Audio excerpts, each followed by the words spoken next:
Não há outro igual ao nosso Deus, não há outro igual. A promessa de Deus é que Ele jamais falharia, sempre estaria conosco, enviaria o Espírito Santo como nosso Consolador, e este estaria conosco em todos os momentos. É isso que temos visto no nosso estudo semanal, nas quartas-feiras. Estamos estudando, e agora, já adentrando ao nosso estudo, estamos estudando acerca do seguinte tema: o Espírito Santo e a Igreja. Segurança, desafio e esperança. Estamos baseados no livro, é claro que nosso fundamento é a Escritura Sagrada, mas estamos baseados no livro O Espírito Santo e a Igreja, do reverendo Hermes Steinmeier, este livro aqui. Se os irmãos conseguem visualizar, O Espírito Santo e a Igreja, Segurança, Desafio e Esperança, é um excelente livro. O reverendo Hermes Steinmeier, um dos meus professores lá no seminário JMC. Então, nós passamos por vários assuntos já. Eu quero fazer uma breve recapitulação, porque à medida que nós avançamos no estudo, é mais difícil fazermos a recapitulação. Eu faço questão de pelo menos passear um pouco por aquilo, pelo conteúdo que nós já estudamos, para que aqueles que ainda não tiveram a oportunidade de assistir tenham pelo menos aí um panorama daquilo que nós já estudamos.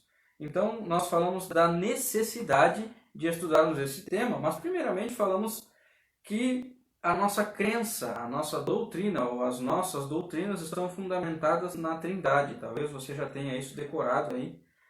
Pai, Filho e Espírito Santo. Um único Deus que subsiste em três pessoas distintas. Uma única pessoa em essência que subsiste em três pessoas distintas. Então, falamos sobre isso, falamos sobre a atuação de Deus e da Trindade como um todo.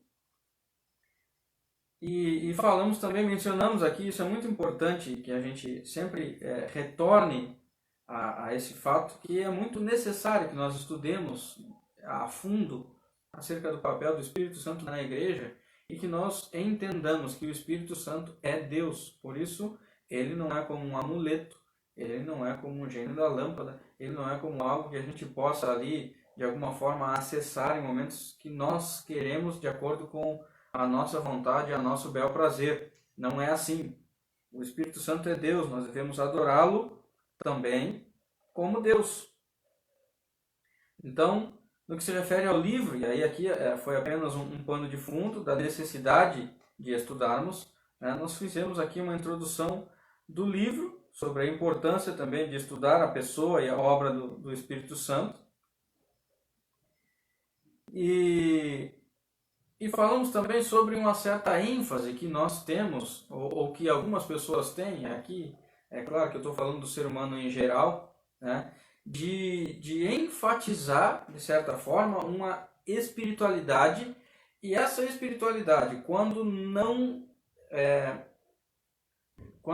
vista, quando não analisada de maneira certa, ela acaba rumando para um emocionalismo. Então acaba que nós, ao invés de adorarmos o Espírito Santo, nós acabamos nos emocionando, e isso não é saudável para a nossa vida, não é saudável para a vida da igreja. Então, isso tem a ver com a nossa adoração a Deus, é uma questão de conhecimento. As pessoas não querem, de fato, conhecer a Deus, adorar a Deus, sentir a presença de Deus, né? No sentido de que Deus está perto, porque Ele é onipresente, porque Ele prometeu.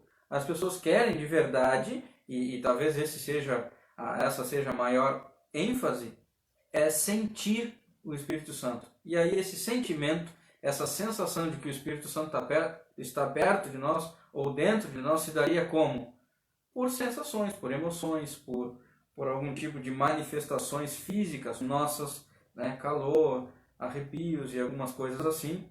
Mas isso não necessariamente mostra ou prova que as pessoas de fato estão cheias do Espírito Santo. Por quê? Porque é bem possível que uma pessoa sinta todas essas emoções e sensações que eu mencionei aqui e muitas outras, mas que a sua vida de fato não tenha sido transformada.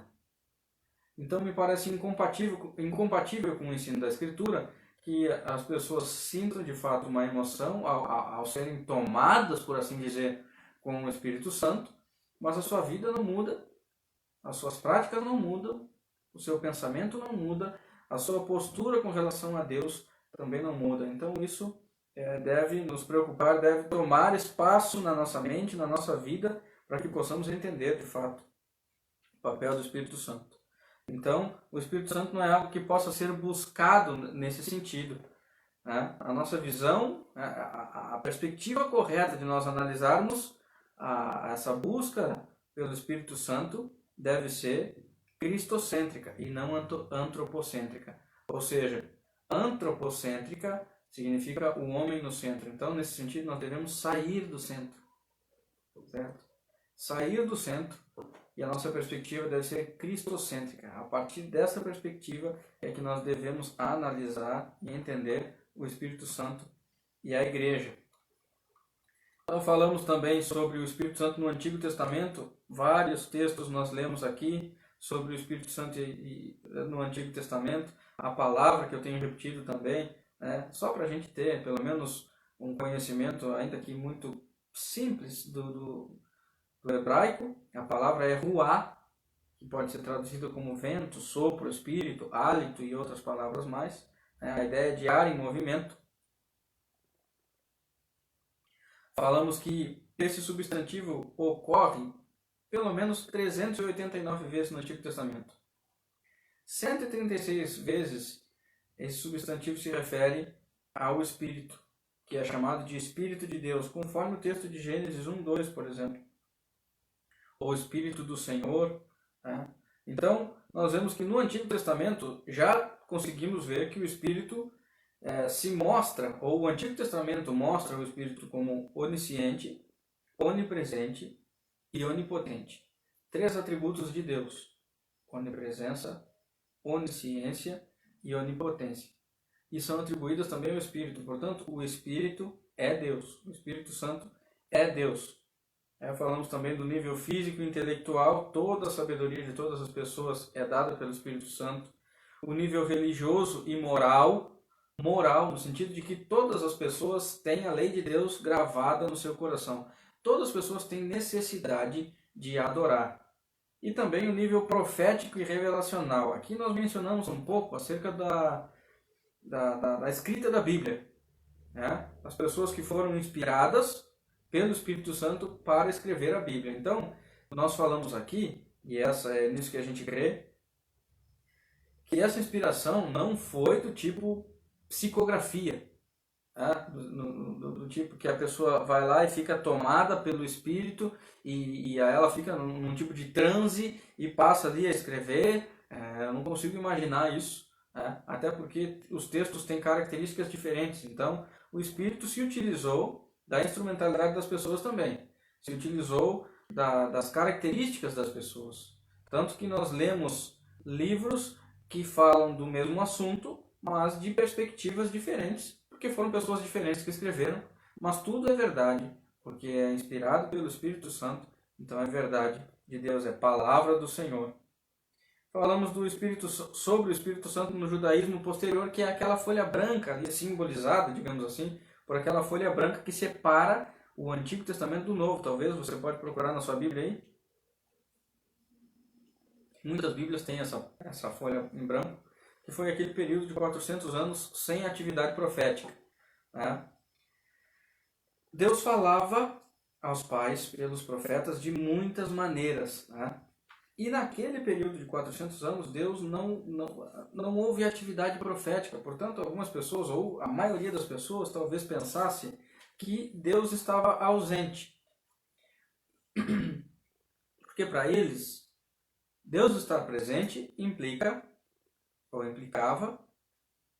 profecia, atividade profética. Como não tinha atividade profética, eles diziam, olha, Deus, ou pensavam, Deus está ausente. Mas na verdade nós vemos que Deus não esteve ausente. Deus manteve o seu povo firme na sua palavra, firme na comunhão com Ele. Muitas coisas aconteceram naquele período e não é o nosso propósito ficar tanto tempo abordando estas questões. Falamos também sobre as perfeições do Espírito Santo, a sua unicidade, a sua personalidade. Por que personalidade? É importante a gente gastar pelo menos um tempinho aqui, porque essa personalidade não significa necessariamente que ele é como Cristo, por exemplo, uma pessoa de carne e osso. Mas alguns textos da Escritura atribuem inteligência ao Espírito Santo, vontade ao Espírito Santo, sensibilidade ao Espírito Santo. E estas características são características de pessoa, implicam personalidade. Então nós entendemos biblicamente que o Espírito Santo é uma pessoa, ele tem a sua personalidade. Ele é o autor da vida intelectual, já mencionamos um pouco sobre isso. Todas as coisas, todos os artistas que criam coisas belas, essa beleza, esse dom dado pelo Espírito Santo de todas as pessoas, né? Que a gente pode também atribuir à graça comum. O Espírito Santo é chamado de Consolador, vemos isso lá no Evangelho de João e em vários outros textos também. O Espírito Santo é relacionado com outras pessoas, ou com as outras pessoas da Trindade, sem ser confundido com elas. Então, a gente consegue ver que existe atribuições diferentes, obras distintas, mas as suas obras não são independentes. Então, Pai, Filho e Espírito Santo têm sim as suas obras, mas que são distintas, mas uma depende da outra. O Espírito realiza obras divinas, né? E aqui a gente atribui a criação ao Espírito, o governo da igreja, né? No que se refere às decisões, a vocação dos seus servos, a iluminação das pessoas até para pregarem e para entenderem a palavra de Deus. Tudo isso é atribuído ao Espírito Santo. A santificação também é uma obra do Espírito Santo. O Espírito Santo é adorado. Vários textos nos mostram que o Espírito Santo também é adorado e ele é colocado em igualdade com o Pai e o Filho. Nós vemos isso lá no texto de Mateus, no capítulo 28, verso 19, em 2 Coríntios 13, 13 e vários outros textos também, aqui apenas para mencionar. Falamos sobre o Espírito, a nossa salvação e a igreja. E aqui a gente mencionou sobre a obra da salvação, que o Pai planeja, o Filho é o mediador e o Espírito aquele que aplica a salvação, a graça de Cristo no coração dos eleitos de Deus. Então, uma obra depende da outra. São obras distintas, mas elas não são independentes. Então, a ação do Espírito Santo, no que se refere à ação do Espírito Santo na nossa salvação e na presença do Espírito em nossa vida, nós vemos que essa presença é real. Existe de fato uma presença do Espírito Santo em nós. Nós somos filhos de Deus, conforme o texto de Gálatas que diz assim: porque vós sois filhos, enviou Deus ao nosso coração, ou ao vosso coração, o Espírito de seu Filho, que clama: Abba, Pai, de sorte que já não és escravo, porém filho, e sendo filho, também herdeiro de Deus. Então, ele enviou ao nosso coração o Espírito de Deus. Ele nos convence do pecado, da justiça e do juízo. Se não fosse, irmãos, a ação do Espírito Santo em nós e nas pessoas a quem Deus escolhe, nenhuma pessoa se convenceria do seu pecado, da justiça e do juízo. Uma das provas é que talvez você já tenha pregado o Evangelho a muitas pessoas, ou pelo menos a uma pessoa que seja, e talvez essa pessoa não tenha aceitado o que você falou, não fez sentido a verdade da Escritura para ela. Por quê? Porque ela não tem o Espírito Santo, porque o Espírito Santo não a convenceu. Então, quando acontece a conversão, é porque o Espírito Santo convence as pessoas do seu pecado. Essa é uma obra do Espírito Santo. Não somos nós que damos este primeiro passo em direção a Deus. Isso é importante ficar muito bem claro em nossa mente. Não somos nós. A Bíblia fala que nós e todas as pessoas, indistintamente, estão mortas em seus delitos e pecados. Um morto não aceita. Um morto não tem vontade. Um morto não pode procurar a Deus. Apenas depois da nossa regeneração, aí sim é que ficamos vivos, porque o Espírito nos dá vida, e assim nós podemos, então, caminhar em direção a Deus. Então, quando a gente pergunta, por exemplo, para uma pessoa, faz sentido a mensagem do Evangelho para você, ou para ti, como um bom gaúcho, para ti? A pessoa só pode dizer sim, só dirá sim, verdadeiramente, se o Espírito a tiver já regenerado. Do contrário, não. Então o Espírito nos regenera, ele nos justifica, ele nos faz reconhecer e confessar o senhorio de Cristo. Então, para uma pessoa dizer, olha, Jesus Cristo, eu realmente confesso que Jesus Cristo é o meu Senhor, apenas se o Espírito lhe regenerar, lhe justificar. Do contrário, jamais as pessoas dirão isso. Ele nos santifica, e aqui a santificação é um processo, e esse processo tem início na nossa conversão, mas ele perdura a vida toda. Por isso é um processo, o processo de santificação. É impossível nós dizermos assim, olha, eu já faz aí 20 anos que eu sou crente, eu me converti, ou eu nasci em berço evangélico, e já aí nos meus 20 anos eu já consigo dizer que atingi um estágio de santificação, o estágio nível top de santificação. Isso não existe. Esse processo de santificação dura a vida inteira. Ele nos dá a vida eterna. Falamos também do Espírito Santo e seu ministério na igreja. É ele que estabelece a igreja como comunidade, ele que unifica a igreja. E falamos um pouco dessa natureza, dessa unidade da igreja. Então, falamos sobre o que a unidade não é. Ela não é um companheirismo social.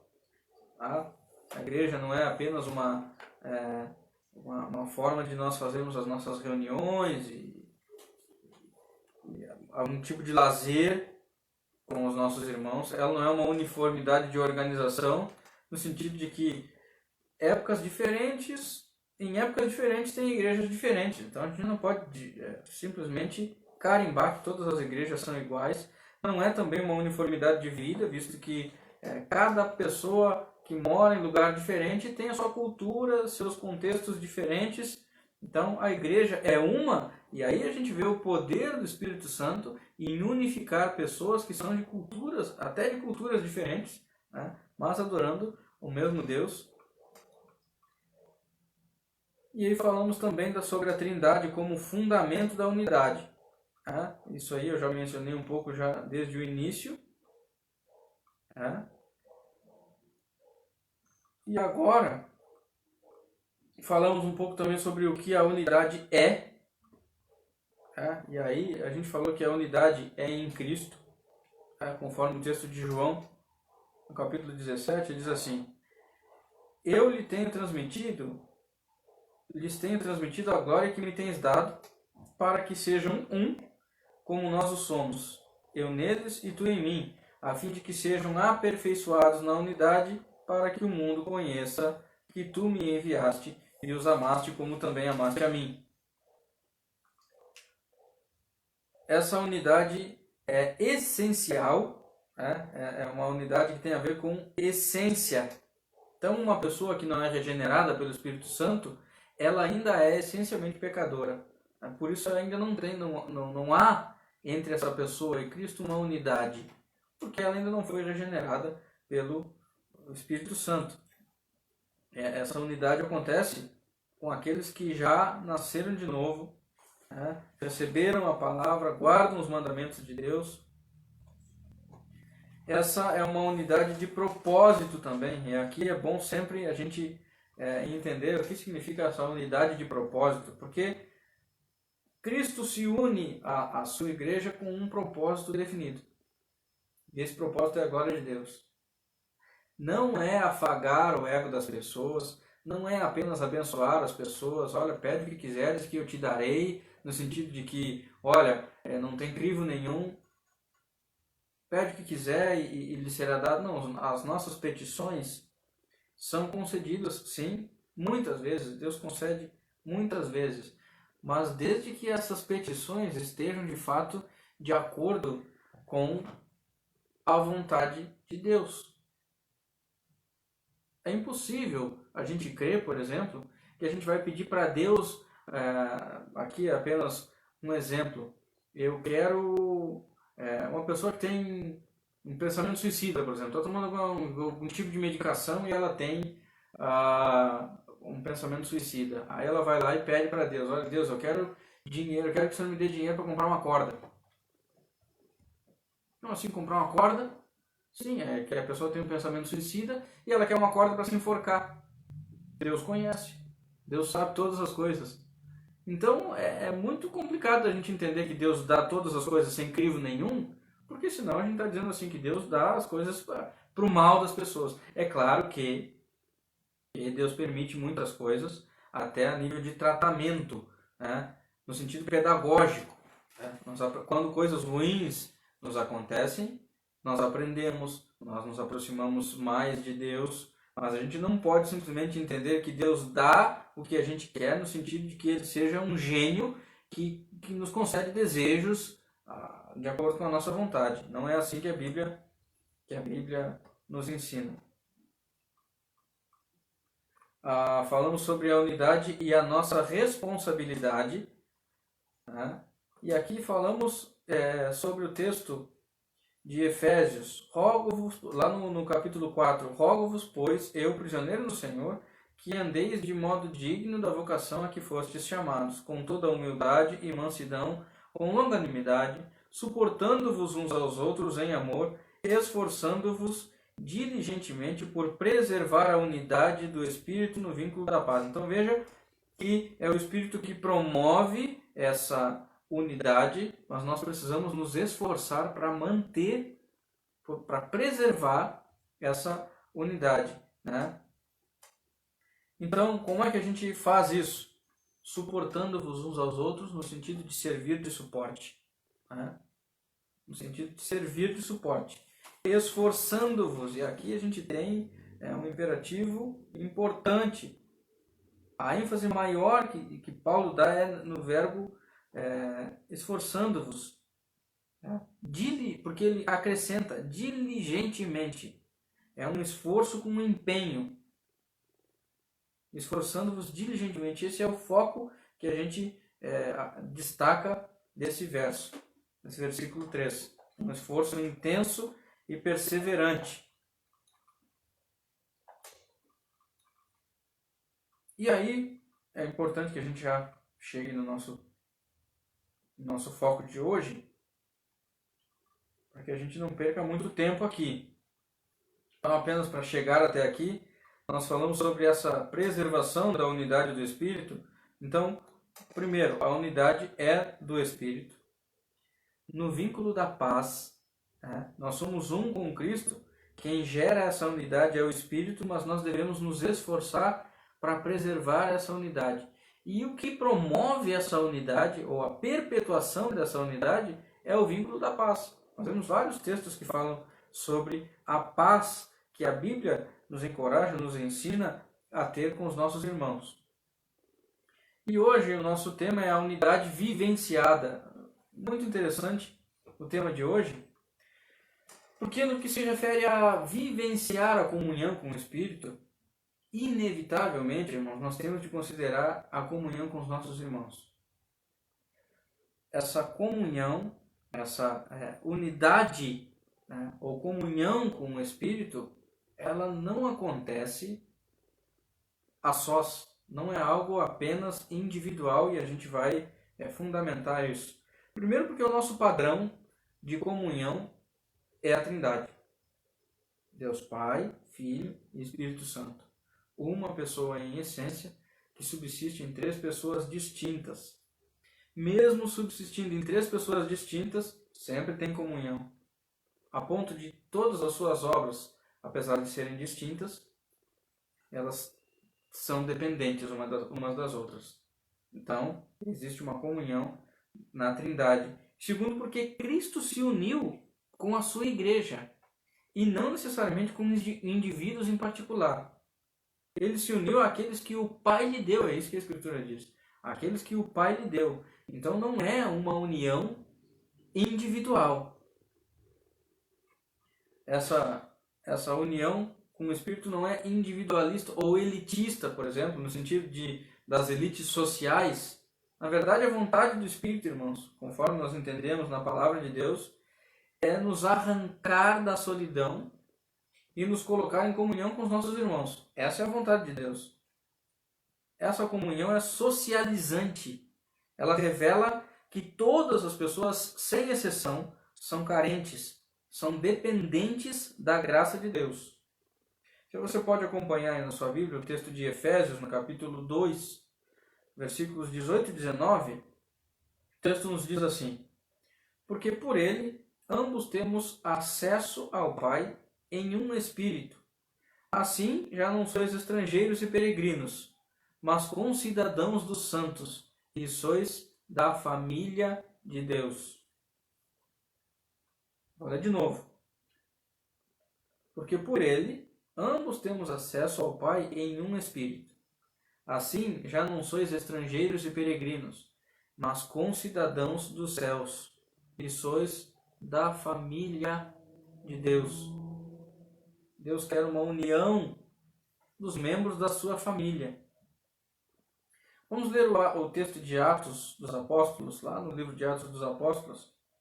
E esse é o texto que talvez nos dê um respaldo bíblico para isso que nós estamos falando aqui, além de muitos outros textos, mas este que nós vamos considerar um pouco hoje, e talvez até na sua Bíblia aí, na maioria das Bíblias tem um título acima do livro que nós leremos, do texto que nós leremos hoje. Como viviam os convertidos? Atos 2. Nós leremos a partir do versículo 42.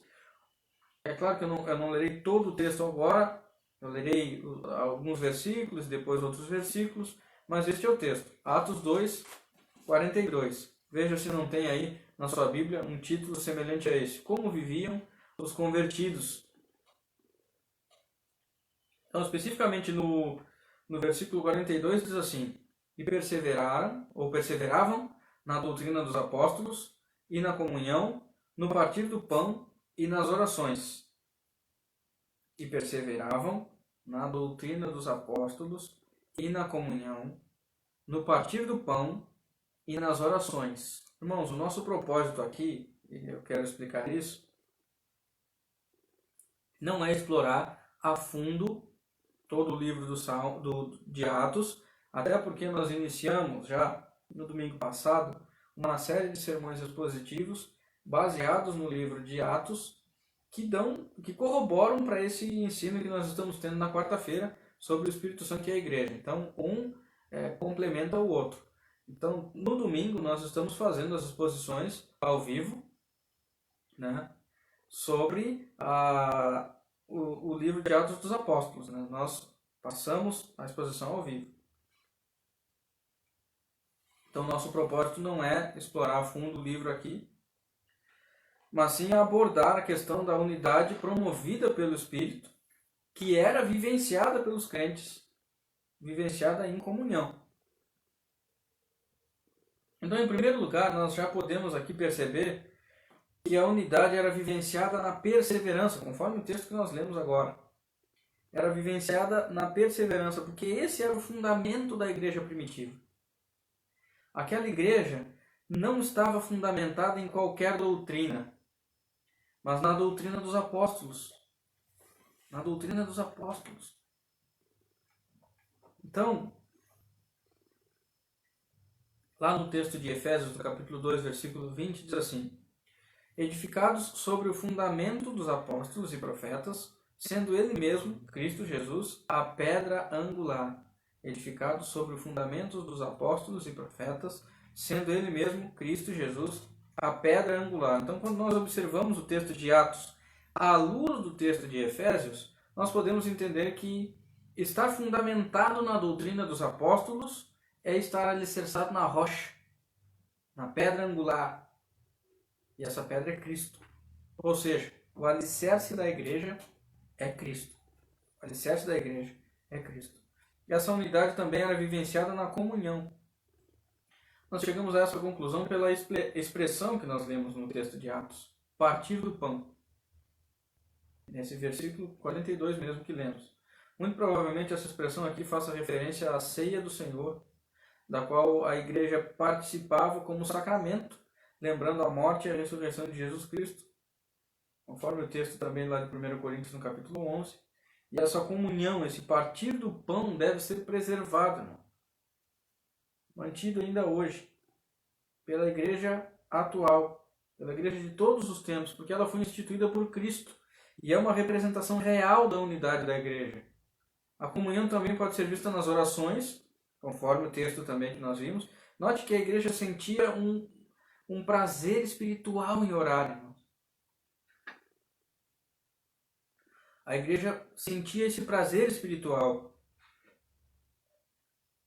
em orar, em falar com Deus. E esse prazer era sentido na companhia dos irmãos. Então, eu vou repetir aqui. Os irmãos da igreja primitiva tinham prazer em orar com os irmãos. Com os irmãos. Orar em comunhão. Orar na igreja. Orar na companhia dos santos. E aqui, apenas abrindo um parêntese, eu quero mencionar um outro texto aqui, porque alguém pode trazer à memória o texto de Mateus 6, no capítulo 6, por exemplo, que diz assim: Tu, porém, quando orares, entra no teu quarto, e fechada a porta, orarás a teu pai, que está em secreto, e teu pai que vem em secreto te recompensará. Então, como assim? A igreja primitiva tinha esse prazer espiritual em orar com os irmãos, mas aqui o texto está dizendo que Cristo está falando para as pessoas que elas devem orar em secreto. Irmãos, esse texto aqui, nesse texto, Jesus não está dizendo que a comunhão não é necessária, ou que não se deve haver uma unidade no que se refere à oração com os irmãos. Não é isso que ele está dizendo. O contexto desse texto de Mateus 6, versículo 6, tem a ver com a prática dos fariseus, hipócritas, conforme diz o texto lá, que se reuniam nas sinagogas ou nas esquinas das praças e oravam para que todo mundo visse que eles estavam orando. O versículo 5 de Mateus 6 diz isso. Ou seja, era uma demonstração de uma falsa piedade.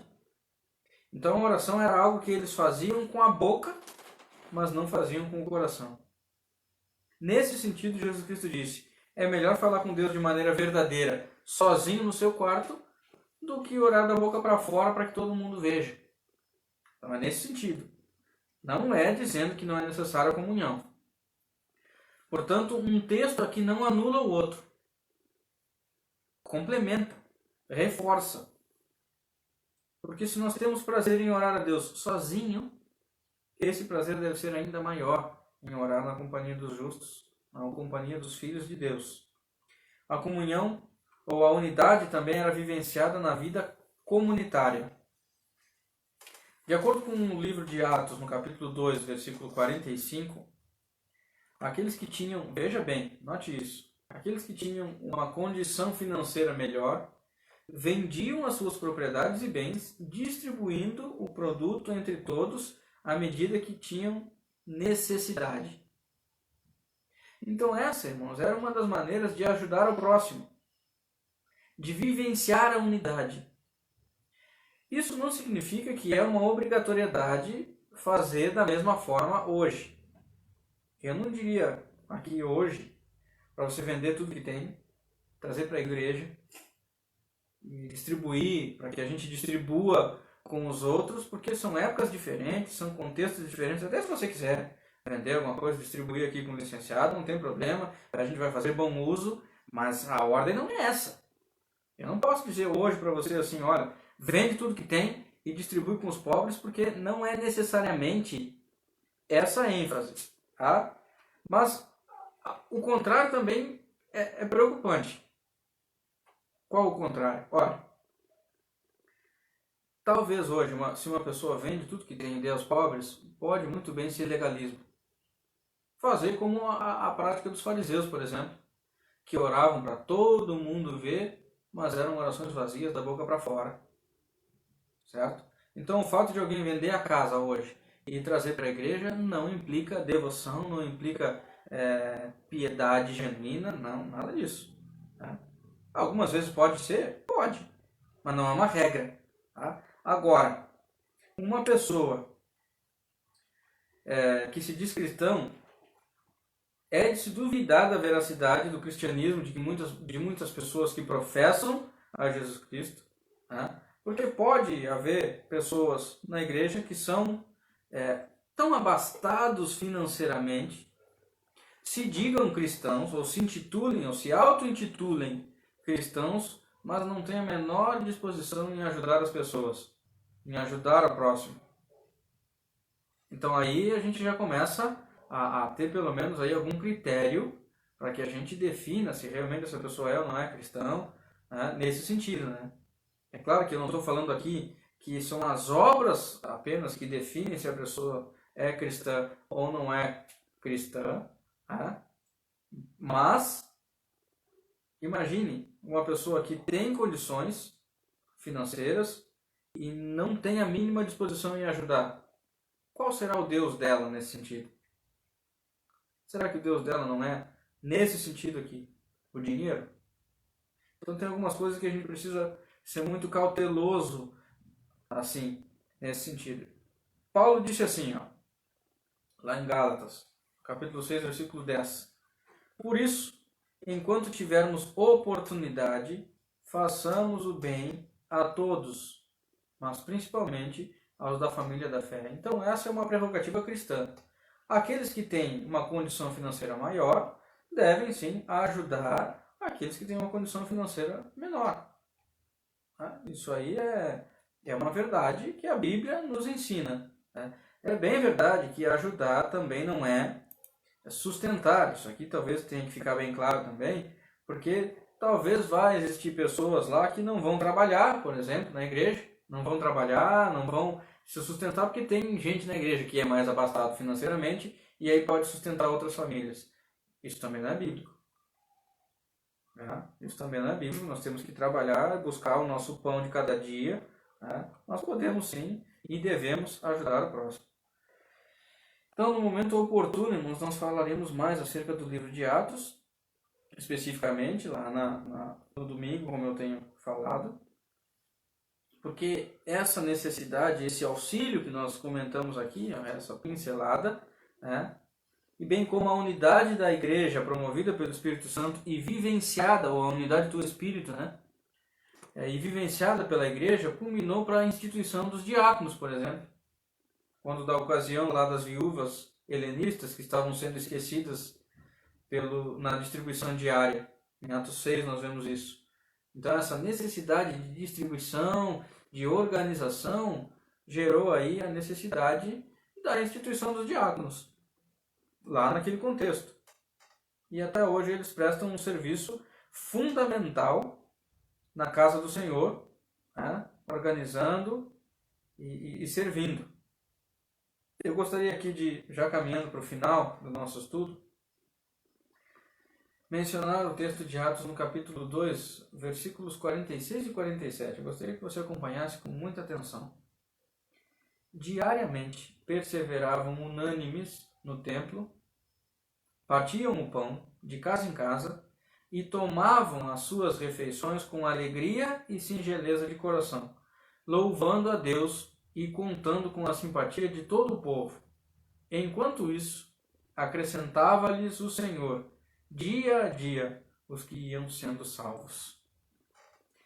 A ideia de unidade do Espírito, irmãos, não deve ser entendida, repetindo aqui, apenas como uma experiência individual ou como uma experiência de êxtase, mas sim de acordo com a perspectiva bíblica dessa unidade, que implica perseverança dos crentes, comunhão uns com os outros, com alegria e singeleza de coração, louvores a Deus e crescimento da igreja. Essa é a unidade da igreja. Os crentes, ou os cristãos reunidos, louvando a Deus e a glória de Deus sendo manifesta no crescimento da igreja. Igreja essa que, devidamente fundamentada na doutrina dos apóstolos, aponta para Cristo como alicerce, como pedra angular, como caminho de vida eterna, onde haverá plena comunhão com Deus e com todos os irmãos escolhidos para herdarem essa vida eterna. Então note que estudar o Espírito Santo e a Igreja nos faz atentar para diversas áreas da Igreja que talvez a gente não tivesse atentado de maneira muito clara ainda. Então essa unidade, essa comunhão com o Espírito não implica necessariamente um relacionamento apaixonado, não implica necessariamente um relacionamento daqueles que nós temos de maneira individual, não. A nossa unidade, a nossa união com Cristo, a nossa comunhão com o Espírito Santo deve sim ser vivenciada e evidenciada na vida da igreja. Na vida da igreja, em comunhão com os santos. Afinal, como nós conseguiremos, ou como nós poderemos ter comunhão apenas com o Espírito e não suportarmos os nossos irmãos, não servirmos de suporte, não sabermos pedir perdão, não nos alegrarmos com os nossos irmãos, não chorarmos com aqueles que choram, não ajudarmos os necessitados? Todas essas coisas, irmãos, fazem parte dessa dinâmica da unidade que nós precisamos preservar no vínculo da paz.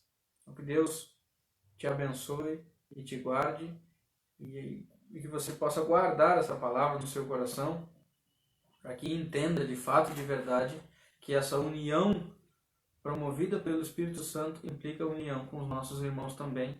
E nós também temos responsabilidade nessa questão.